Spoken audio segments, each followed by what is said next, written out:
So good morning guys. तो चलिए start करते हैं आज के यानी कि 31 अगस्त के इंपॉर्टेंट करंट अफेयर्स को।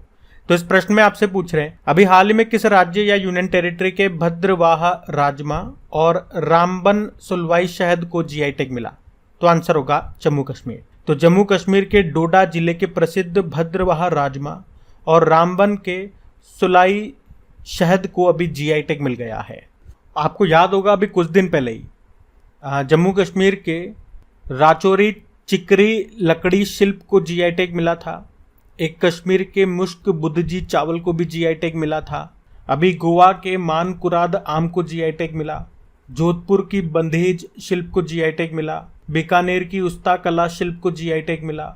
बीकानेर की काशिदाकारी शिल्प को जीआई टैग मिला। और उदयपुर राजस्थान के उदयपुर के कोफ्तगारी मेटल क्राफ्ट को भी जीआई टैग मिला था। उसी तरह से राजस्थान के नाथ द्वारा की पछवाई पेंटिंग को जीआई टैग मिला था। तमिलनाडु के जयदेरी नाम कट्टी चेदीबट्टा साड़ी और कन्याकुमारी मेटा केला को जीआई टैग मिला था। अभी तमिलनाडु के औथूर पान के पत्तों को जीआई टैग मिला था। उससे पहले मध्य प्रदेश की गोंड पेंटिंग को जीआई टैग मिला। अभी जम्मू कश्मीर की बसोहली पेंटिंग को भी जीआई टैग मिला था। और बिहार के मरचा चावल को जीआई टैग मिला। मध्य प्रदेश के रीवा जिले के सुंदरजा आम को और मध्य प्रदेश के मुरैना जिले की गजक को जीआई टैग मिला। और अभी हिमाचल प्रदेश की कांगड़ा चाय को यूरोपीय जीआई टैग मिला था। जीआई मतलब ज्योग्राफिकल इंडिकेशन। अधिनियम आया 1999 में, लागू हुआ सन 2003 में और पहला जीआई टैग मिला था सन 2004 में पश्चिम बंगाल की दार्जिलिंग टी को। तो ये ध्यान रखना, बढ़ते हैं आगे। चलिए फिर बताइए अभी हाल ही में वुमेन्स 5S एशियन हॉकी का खिताब किसने जीता। तो आंसर होगा भारत ने। तो women's 5S Asian hockey championship ये हुई कहाँ पे? ये ओमान में हुई और इसे जीत लिया भारत ने। भारत ने इसमें किसको हराया? तो थाईलैंड को हराया। अब यहाँ पे हॉकी से संबंधित कुछ इंपॉर्टेंट क्वेश्चन मैं आपको रिवाइज कराऊंगा। एक तो आपको याद होगा अभी FIH men's hockey world cup जो इस साल भारत में हुआ था उड़ीसा में, 15वां संस्करण था, उसको जर्मनी ने जीता बेल्जियम को हरा करके। नेशनल आइस हॉकी चैंपियनशिप जो लेह लद्दाख में हुई थी उसको ITBP ने जीता था लद्दाख स्काउट्स को हरा के। वैसे अभी भारतीय पुरुष हॉकी टीम के कोच बन गए क्रेग फुलटन, ये साउथ अफ्रीका से हैं। फिर आपने पढ़ा रायबरेली हॉकी स्टेडियम का नाम रानी रामपाल के नाम पे कर दिया गया। वैसे भारत का सबसे बड़ा हॉकी स्टेडियम ये उड़ीसा में है जिसका नाम बिरसा मुंडा के नाम पे रखा गया। वहीं पे ये हॉकी वर्ल्ड कप हुए थे। और मोहाली हॉकी स्टेडियम का नाम भी बदल के बलबीर सिंह सीनियर के नाम पे किया गया था। वैसे हॉकी इंडिया ने पुरुष वर्ग का प्लेयर ऑफ द ईयर का पुरस्कार से किसे सम्मानित किया था? हार्दिक सिंह को। और महिलाओं में सविता पूनिया को। अच्छा, हॉकी से संबंधित कुछ कप एंड ट्रॉफीज की भी बात करें तो एक अजलान शाह कप हो गया, आगा खां कप हो गया, नेहरू कप हो गया, ध्यानचंद कप हो गया, रंगास्वामी कप हो गया, सिंधिया कप हो गया, रणजीत सिंह कप हो गया। अच्छा, नेहरू कप मैंने बोला अभी, ये नेहरू कप आपने और किस खेल में सुना है? मैं आपको पहले बता चुका हूं इसके बारे में, लेकिन अभी मैं आपसे जानना चाहता हूं नेहरू कप इसका संबंध और किस खेल में होता है, या आप बताओ, हम बढ़ते हैं आगे। चलिए फिर बताइए अभी हाल ही में FIDC वित्त उद्योग विकास परिषद के नए अध्यक्ष कौन बन गए? तो आंसर होगा उमेश रेवनकर। तो FIDC मतलब फाइनेंस इंडस्ट्री डेवलपमेंट काउंसिल, ये एक NBFC फाइनेंसिंग बॉडी है, या यूं कहूं कि भारत में जितनी भी नॉन बैंकिंग फाइनेंशियल कंपनीज हैं उनको रिप्रेजेंट करने वाली ये बॉडी है, जिसका अभी नया अध्यक्ष बनाया गया है उमेश रेवनकर को। और FIDC की बात करें, स्थापना इसकी होती है 2004 में और मुंबई में इसका मुख्यालय है। आप जानते हो अभी नेशनल ग्रीन ट्रिब्यूनल के नए अध्यक्ष बने थे प्रकाश श्रीवास्तव। भारतीय तटरक्षक बल इंडियन कोस्ट गार्ड, इसके नए डायरेक्टर जनरल बने 25वें नंबर के, राकेश पाल नाम है। और जियोलॉजिकल सर्वे ऑफ इंडिया के डायरेक्टर जनरल बने हैं जनार्दन प्रसाद। तो ये नाम भी न्यूज़ में है, ध्यान रखना, बढ़ते हैं आगे। चलिए फिर बताइए अभी हाल ही में राष्ट्रीय लघु उद्योग दिवस कब मनाया गया? तो आंसर होगा 30 अगस्त को। तो नेशनल स्मॉल इंडस्ट्रीज डे ये भारत के छोटे व्यवसायों को बढ़ावा देने के लिए हर साल मनाया जाता है 30 अगस्त को। और इसी से आपको याद आएगा एक MSME डे भी होता है, micro small medium enterprises day, वो हम मनाते हैं 27 जून को। और MSME मंत्री कौन है हमारे? नारायण रणेय। वैसे 30 अगस्त को अंतर्राष्ट्रीय व्हेल शार्क दिवस भी मनाया। अब चलो अगस्त महीने के सारे डेज मैं आपको रिवाइज करा दूं एक एक करके। देखो, 1 अगस्त को मुस्लिम महिला अधिकार दिवस था, 1 अगस्त को विश्व लंग कैंसर दिवस, 1 अगस्त को वर्ल्ड वाइड वेब डे था। और 1 से लेकर 7 अगस्त तक विश्व स्तनपान सप्ताह मनाया। 2 अगस्त को अर्थ ओवरशूट डे, 6 अगस्त को हिरोशिमा डे, 7 अगस्त को नेशनल हैंडलूम डे, 9 अगस्त को नागासाकी डे और 9 अगस्त को विश्व आदिवासी दिवस, 10 अगस्त को वर्ल्ड लायन डे, 12 अगस्त को वर्ल्ड यूथ डे और वर्ल्ड एलिफेंट डे, 13 अगस्त को वर्ल्ड ऑर्गन डे, 14 अगस्त को विभाजन विभीषिका दिवस, 19 अगस्त को वर्ल्ड फोटोग्राफी डे, फिर 20 अगस्त को सद्भावना दिवस और 21 अगस्त को वरिष्ठ नागरिक दिवस, 23 अगस्त को राष्ट्रीय अंतरिक्ष दिवस, 23 अगस्त को दास व्यापार और उनके उन्मूलन की स्मृति के लिए अंतर्राष्ट्रीय दिवस, 26 अगस्त को महिला समानता दिवस, 29 अगस्त को राष्ट्रीय खेल दिवस और अभी 29 अगस्त को परमाणु परीक्षण के विरुद्ध अंतर्राष्ट्रीय दिवस भी था।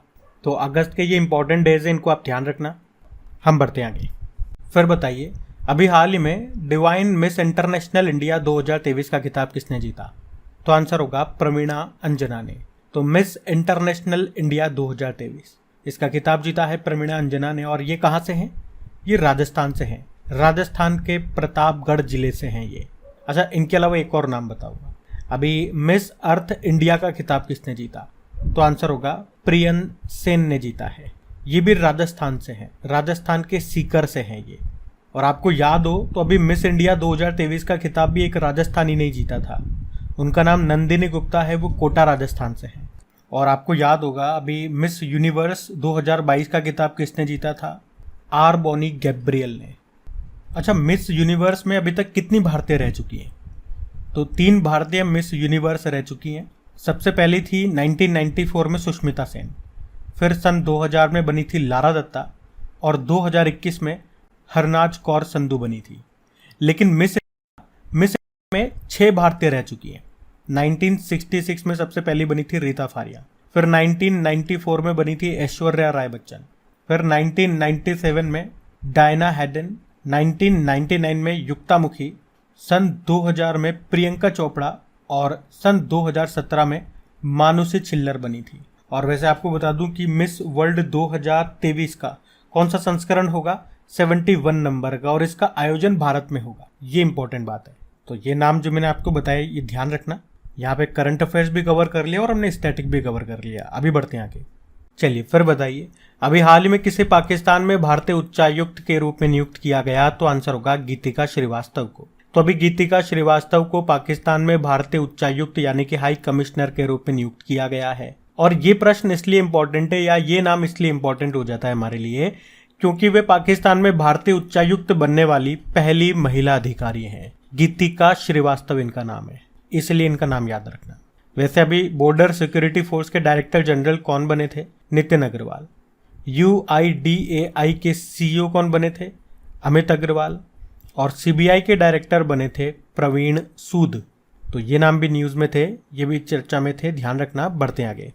चलिए फिर बताइए, अभी हाल ही में BCCI ने किसे अपना टाइटल स्पॉन्सर चुना है? तो आंसर होगा IDFC फर्स्ट बैंक को। तो अभी BCCI ने घरेलू अंतरराष्ट्रीय मैचों के लिए IDFC फर्स्ट बैंक को अपना टाइटल स्पॉन्सर बनाया है। और इसके लिए IDFC फर्स्ट बैंक हर मैच के लिए BCCI को कितने रुपए देगा? 4.2 करोड़ रुपए देगा। 3 सालों के लिए ये समझौता हुआ है। अभी तक हमने देखा कि IPL का टाइटल स्पॉन्सर कौन बना हुआ है? टाटा IPL। टाइटल स्पॉन्सर का मतलब यही हो गया, जब मैच स्टार्ट होता है तो उससे पहले उस कंपनी का नाम लिया जाएगा। जैसे अब ये IDFC फर्स्ट बैंक बन गया तो इसका नाम लिया जाएगा। जैसे IPL में आप क्या बोलते हो? टाटा IPL, तो टाटा का नाम लिया जाता है क्योंकि वो उसका टाइटल स्पॉन्सर है। देखो यहाँ पे हम BCCI की तो बात करेंगे, लेकिन IDFC फर्स्ट बैंक की भी बात करेंगे, क्योंकि अब इसके स्टैटिक भी हमारे लिए इंपॉर्टेंट है। जैसे स्थापना होती है 2015 में। हेडक्वार्टर कहाँ पर है? मुंबई महाराष्ट्र में है। और इसके MD CEO हैं V वेदनाथन। BCCI स्थापना होती है 1928 में। Headquarter Wankhede stadium Mumbai. और अध्यक्ष कौन है? रॉजर बिन्नी है। तो ध्यान रखना ये। बढ़ते हैं आगे। चलिए फिर बताइए, हाल ही में केंद्रीय मंत्री हैं नितिन गडकरी। बताओ इन्होंने किस कंपनी के द्वारा विकसित दुनिया की पहली 100% इथेनॉल संचालित कार का अनावरण किया? तो आंसर होगा टोयोटा।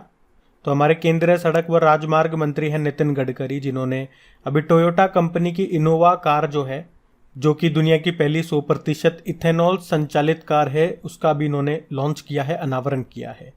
और इसका नाम है, इस कार का पूरा नाम है टोयोटा इनोवा हाई क्रॉस। और आपको याद होगा हाइड्रोजन से चलने वाली भारत की पहली कार कौन सी थी? उसको भी टोयोटा ने ही बनाया था। उस कार का नाम क्या था? मिराई उसका नाम था। ये भी आप ध्यान रखना। और अब टोयोटा ने ही भारत की पहली 100% इथेनॉल से चलने वाली कार भी बना दी है। और इसमें जो फ्यूल यूज होगा वो E85 वाला होगा, मतलब 85% इथेनॉल होगा और बाकी का 15% पेट्रोल होगा। और E20 से आपको याद है, E20 का हमारा लक्ष्य है, मतलब जो पेट्रोल से गाड़ियां चलती हैं अभी तो, लेकिन हमारा लक्ष्य है कि पेट्रोल में 20% इथेनॉल मिला दिया जाए। और ये लक्ष्य हमें कब तक पूरा करना है? तो ये लक्ष्य रखा है 2025 तक। अभी भारत की पहली हाइड्रोजन बस सेवा कहाँ पे शुरू हुई? लेह लद्दाख में। और दुनिया की पहली हाइड्रोजन ट्रेन ये शुरू हुई थी जर्मनी में, जबकि दुनिया की दूसरी या एशिया की पहली हाइड्रोजन ट्रेन शुरू हुई थी चाइना में। और हमने भी कह दिया कि इस बार दिसंबर तक हम भी शुरू कर देंगे हाइड्रोजन ट्रेन, जो सबसे पहले कहाँ चलेगी याद रखना, हरियाणा में। तो ध्यान रखना ये पॉइंट्स। बढ़ते हैं आगे। चलिए फिर बताइए, भारत किसके सहयोग से दिल्ली में जलवायु परिवर्तन और स्वास्थ्य केंद्र की स्थापना करेगा? तो आंसर होगा एशियन डेवलपमेंट बैंक। तो याद रखना, भारत जलवायु परिवर्तन और स्वास्थ्य केंद्र की स्थापना करेगा। कहाँ पे करेगा? तो दिल्ली में करेगा। और किसके सहयोग से करेगा? तो एशियन डेवलपमेंट बैंक के सहयोग से। एशियन डेवलपमेंट बैंक जिसकी स्थापना होती 1966 में, और इसका हेडक्वार्टर कहाँ पर है? मनीला, फिलीपींस में। वैसे एशियन डेवलपमेंट बैंक, इसमें टोटल सदस्य देश कितने? 68 है, और 68 नंबर का है न्यू। अच्छा, इसी तरह आपको याद होगा वर्ल्ड हेल्थ ऑर्गेनाइजेशन ने ग्लोबल ट्रेडिशनल मेडिसिन सेंटर ये कहाँ पे स्थापित किया था? गुजरात में किया था। और पूछे गुजरात में भी कहाँ पे? तो जामनगर में। अच्छा चलो, एक इंटरेस्टिंग क्वेश्चन आपसे पूछता हूँ। यहाँ पे आप सबको अपनी असलियत पता चलेगी कि जलवायु परिवर्तन से संबंधित, यानी कि क्लाइमेट चेंज से संबंधित कौन सा सस्टेनेबल डेवलपमेंट गोल है। टोटल 17 सस्टेनेबल डेवलपमेंट गोल्स है ना, 2030 तक पूरा करना है। तो मेरा प्रश्न ये है कि कौन से नंबर का सस्टेनेबल डेवलपमेंट गोल है जो क्लाइमेट चेंज के बारे में बात करता है। और जो हमारे डेली व्यूअर्स हैं वो तो आराम से आंसर कर देंगे, क्योंकि इस पे मैंने ट्रिकी वीडियो उनको बना करके दिया हुआ है। अगर आप में से कोई पहली बार वीडियो को देख रहे हैं और अगर आपको आंसर नहीं आता, तो आप मान के चलना एग्जाम में भी इसी तरह से एकदम से प्रश्न आपके सामने आएगा और आप उसे ऐसे ही छोड़ के आगे निकल जाओगे। फ्री का एक नंबर है वो। तो आप sustainable development goals tricks by crack exam type करना यूट्यूब पे, और वहाँ पे वो वीडियो मिल जाएगा। 10 मिनट उस वीडियो को देना, वो वीडियो आपको 1 और 2 नंबर दे करके जाएगा आपके आने वाले एग्जाम में। और सेशन पसंद आता है तो लाइक करके दोस्तों के साथ शेयर भी करना, इस वीडियो को भी और उसको भी। अभी बढ़ते हैं आगे। चलिए फिर बताइए, अभी हाल ही में 7वीं ग्लोबल एनवायरनमेंट फैसिलिटी असेंबली का आयोजन कहाँ हुआ? तो आंसर होगा कनाडा में। तो बात कर रहे हैं यहाँ पे ग्लोबल एनवायरनमेंट फैसिलिटी की, और अभी इसकी 7वीं असेंबली का आयोजन ये हुआ है कहाँ पे? वैंकूवर, कनाडा में, जिसका उद्देश्य है पर्यावरण की सुरक्षा के लिए वित्तीय सुविधा उपलब्ध कराना। और कनाडा की कैपिटल क्या है? ओटावा है, जहाँ के प्रधानमंत्री हैं जस्टिन ट्रूडो। अच्छा, कनाडा से मॉन्ट्रियल प्रोटोकॉल आपको याद आएगा, कब हुआ था? 1987 में। ओजोन परत के संरक्षण से इसका संबंध है। और इसी तरह अगर मैं आपसे पूछूं कि स्टॉकहोम सम्मेलन कब हुआ? 1972 में। उसका संबंध किससे है? सतत विकास, सस्टेनेबल डेवलपमेंट से। और रियो सम्मेलन आपको याद है 1992 में हुआ था, पहला पृथ्वी सम्मेलन है ये। एक नगोया प्रोटोकॉल आपको याद होगा 1992 में ही हुआ था, इसका संबंध है जैव विविधता से। और क्योटो प्रोटोकॉल ये हुआ था 1997 में, इसका संबंध है ग्रीन हाउस इफेक्ट से। अभी आपको याद है 5वां विश्व कॉफ़ी सम्मेलन होगा, पहली बार भारत में होगा ये। भारत में भी कहाँ पे? बंगलुरु में। और अभी संयुक्त राष्ट्र का पहला जल सम्मेलन कहाँ हुआ था? न्यूयॉर्क में हुआ था। और अभी 3रा विश्व हिंदू सम्मेलन कहाँ हुआ? बैंकॉक में हुआ। और अभी दुनिया की पहली मानव रोबोट प्रेस कॉन्फ्रेंस कहाँ हुई थी? जिनेवा में हुई थी, जिनेवा स्विट्जरलैंड में। अब यहाँ पे आपके आज के करंट अफेयर्स हो गए। अब हम करेंगे आपकी फटाफट सीरीज, जिसमें मैं आपका टेस्ट भी लूँगा और आपको रिवीजन भी कराऊंगा। तो अभी क्या टॉपिक चल रहा है हमारा सीरीज में? केंद्र सरकार की जो महत्वपूर्ण योजनाएं हैं 2014 से, उनको हम कवर कर रहे हैं। 2 दिन हम कर चुके हैं, यानी कि डेली 10 क्वेश्चन करते हैं तो 20 क्वेश्चन कर चुके हैं। आज इंपॉर्टेंट 10 क्वेश्चन देखेंगे, लेकिन उससे पहले आपका टेस्ट हमेशा की तरह शीट आपके सामने, वीडियो को पॉज करो, आराम से टेस्ट तो इसका आंसर लगाओ, फिर मैं आपको आंसर बताता हूँ, देखना कितने प्रश्न आपके सही गए। तो पूछ रहे हैं कि प्रधानमंत्री आवास योजना ग्रामीण ये कब शुरू हुई? तो ग्रामीण वाली 2016 में शुरू हुई थी। और आपने पढ़ा था शहरी वाली, वो कब शुरू हुई थी? 2015 में। ये ध्यान रखना, ग्रामीण वाली कब और शहरी वाली कब। किस मंत्रालय के अंतर्गत आती है? आवास व शहरी कार्य मंत्रालय के अंतर्गत। फिर है डिजिटल इंडिया मिशन, ये शुरू हुई थी 2015 में और इसका उद्देश्य क्या है? सभी सरकारी सेवाओं को इलेक्ट्रॉनिक तरीके से जनता को उपलब्ध कराना। किस मंत्रालय के अंतर्गत? इलेक्ट्रॉनिक और सूचना प्रौद्योगिकी मंत्रालय। अगली है स्वर्ण मुद्रीकरण योजना, यानी कि गोल्ड मोनेटाइजेशन स्कीम, ये शुरू होती है 2015 में। क्या उद्देश्य रहा इस योजना को शुरू करने का? तो भारत सरकार को जो गोल्ड, जो सोना है वो इंपोर्ट करना पड़ता है, जो आयात करना पड़ता है, वो चाहती है वो कम से कम आयात करे। उसके लिए इन्होंने ये योजना शुरू की थी। या भारतीयों के पास बहुत सारा सोना है, सब लोग अपने घरों में जेवर के रूप में सोने को बना बना करके रख देते हैं अलमारियों में, तिजोरियों में। तो सरकार ने सोचा था कि वो सोना आप बैंकों में जमा कराओ, वो आपका सेफ भी रहेगा और उसके बदले में आपको ब्याज भी मिलेगा। फिक्स्ड डिपॉजिट की तरह आपको आपका गोल्ड बैंकों में जमा कराना होगा सरकार के पास। और ये किस मंत्रालय के अंतर्गत? वित्त मंत्रालय के अंतर्गत। अगली योजना है प्रधानमंत्री फसल बीमा योजना, ये 2016 में शुरू हुई थी। तो फसल का बीमा करा दो, यही उद्देश्य था। मतलब अगर कोई प्राकृतिक आपदा आती है या कीट वगैरह, कीड़ा लगना के कारण आपकी फसल खराब हो जाती है, किसानों की फसल खराब हो जाती है, तो उन्हें वित्तीय सहायता देगी सरकार। और इसमें प्रीमियम की दर भी डिसाइड की हुई है। खरीफ के लिए 2% है, रबी की फसलों के लिए 1.5% है और बागवानी और वाणिज्यिक फसलों के लिए 5% प्रीमियम दर है। और किस मंत्रालय के अंतर आती होगी ये? कृषि एवं किसान कल्याण मंत्रालय। अगली है स्टार्टअप इंडिया, ये योजना 2016 में शुरू हुई थी, 16 जनवरी 2016। उद्देश्य नए उद्यमों को बढ़ावा देना, इसीलिए तो नेशनल स्टार्टअप डे आप 16 जनवरी को ही मनाते हो, ये तो आपको याद होगा इसे। अगली है सेतु भारतम योजना, ये भी 2016 में शुरू हुई थी।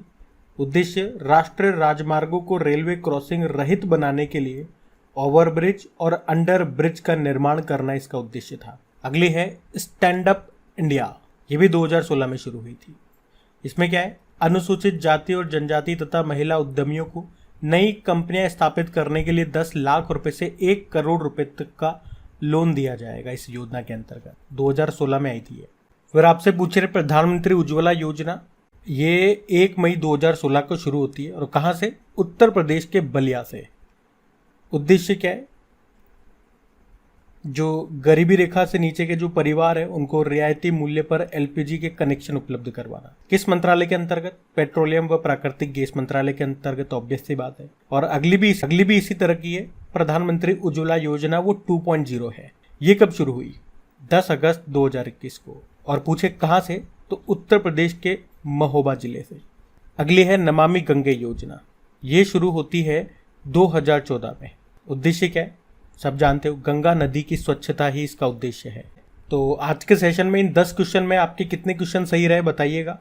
और इस तरह से केंद्र सरकार की जो हम इंपॉर्टेंट योजनाएं पढ़ रहे हैं 2014 से अभी तक, इसमें हम टोटल 30 योजनाएं पढ़ चुके हैं। अभी मैं आपको कल के करंट अफेयर्स का भी क्विक रिवीजन करवाता हूँ। तो पहला प्रश्न पूछा था काजीरंगा राष्ट्रीय उद्यान की पहली महिला क्षेत्र निदेशक कौन बनी है? तो आंसर होगा डॉक्टर सोनाली घोष।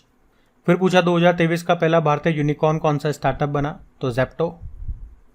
फिर पूछा पहली बार कर्नाटक सांस्कृतिक महोत्सव का आयोजन कहाँ हुआ? श्रीलंका में।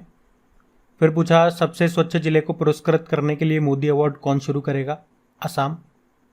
फिर पूछा अंतर्राष्ट्रीय दृष्टि बाधित विश्व खेल 2023 में Indian blind women cricket team ने कौन सा पदक जीता? तो आंसर होगा गोल्ड। फिर पूछा अभी हाल ही में जारी जल शक्ति मंत्रालय की लघु सिंचाई गणना के अनुसार सर्वाधिक लघु सिंचाई योजनाएं किस राज्य में हैं? तो उत्तर प्रदेश। फिर पूछा एनसीईआरटी ने कक्षा 7 की अंग्रेजी पाठ्यपुस्तकों में शामिल अध्याय का शीर्षक क्या है? Tribute to our brave soldiers. फिर पूछा परमाणु परीक्षण के विरुद्ध अंतर्राष्ट्रीय दिवस कब मनाया? 29 अगस्त। फिर पूछा इंडियन ऑयल ने किसे अपना ब्रांड एम्बेसडर बनाया? संजीव कपूर को। फिर पूछा G20 के मुख्य वैज्ञानिक सलाहकारों की दूसरी बैठक कहाँ शुरू हुई? तो आंसर होगा गांधीनगर गुजरात में। और एक बार फिर से याद दिला दूं, वीडियो अभी तक आपने लाइक नहीं किया तो एक बार लाइक ज़रूर करना भूलना मत। और इसे अपने दोस्तों में या जो भी आपके स्टडी ग्रुप होते हैं व्हाट्सएप पे, फेसबुक पे, टेलीग्राम पे होंगे ज़रूर, तो एक बार वहाँ पे शेयर कर दो यारो।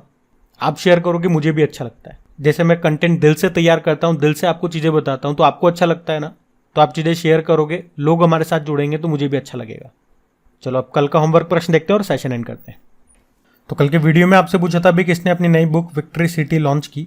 तो आंसर होगा सलमान रुश्दी। आप सभी ने प्रश्न का बिल्कुल सही उत्तर दिया। अब ये रहा आज का आपका होमवर्क प्रश्न।